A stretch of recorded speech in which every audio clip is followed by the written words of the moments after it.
উপস্থিত ছিলেন। উনি আমাদেরকে যে নির্দেশনা দিয়েছেন সেই নির্দেশনা মতো আমরা সবাই ঐক্যবদ্ধ হয়েছি।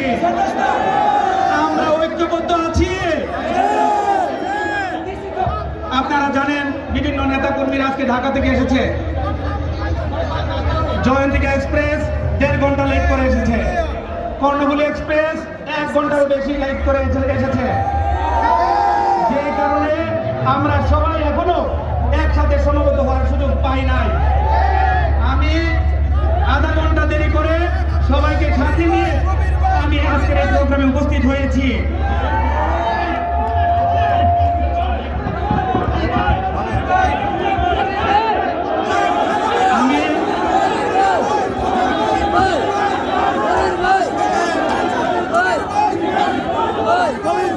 আমি আপনাদেরকে বলবো, আপনারা যে আমাকে সাথে নিয়ে 14টা ইউনিট স্লোগানে মুখরিত করে ব্রাহ্মণবাড়িয়া শহরকে প্রকম্পিত করে এই প্রোগ্রামে উপস্থিত হয়েছেন, সবাইকে অভিনন্দন জানানোর জন্য আমি আপনাদের প্রতি কৃতজ্ঞতা প্রকাশ করছি।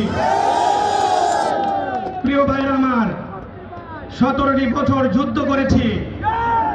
আপনারা অনেকেই জেলের শিকার হয়েছেন, জুলুমের শিকার হয়েছেন। আপনাদের পরিবার দারুণ কষ্ট সহ্য করেছে। আমার মা বোনদের উপরে পুলিশের যে হামলা হয়েছিল সেগুলো ছিল ন্যাক্কারজনক। আপনারা জেলে ছিলেন, কিন্তু বাড়িতে আমার মা বোনেরা সাংঘাতিক রকমের খারাপ অবস্থায় দিনাতিপাত করেছিলেন। আমি নিজে, আপনারা জানেন, আমাকে গুম করা হয়েছিল।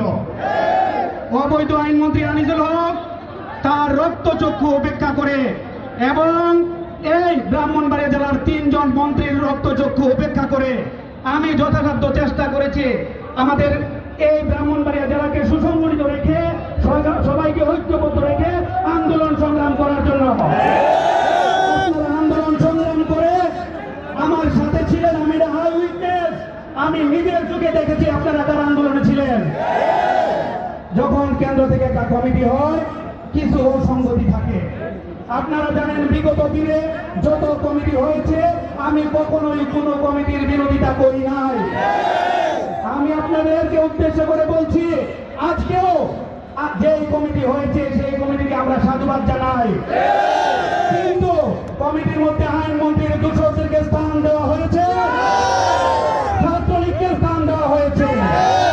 এগুলোকে খুঁজে বের করেন, তাদেরকে খুঁজে বের করে যেই নেতা কর্মীরা যেভাবে আন্দোলন সংগ্রাম করে আমাদের সাথে থেকে দেশকে স্বাধীন করেছে, তাদেরকে যেন আমরা সুন্দরভাবে তাদের মনের যে কষ্ট আছে দূর করতে পারি, সেই জন্য আমরা কাজ করব। ইঞ্জিনিয়ার শ্যামল ভাই একজন সফল নেতা। উনি, আপনারা জানেন যে উনি অর্থনৈতিক বিষয়ক সম্পাদক কেন্দ্রীয় নির্বাহী কমিটি। তার সাথে যে কমিটি আছেন সিরাজ ভাই। কমিটির মধ্যে যে সব ত্রুটিগুলো আছেন, বিগত দিনে অ্যাডভোকেট আব্দুল মান্নান জিল্লুর ভাই যখন অনেক সংগ্রাম করে অনেক কষ্ট সহ্য করে জিল্লুর ভাই যখন ব্রাহ্মণবাড়িয়া জেলাকে ঐক্যবদ্ধ করে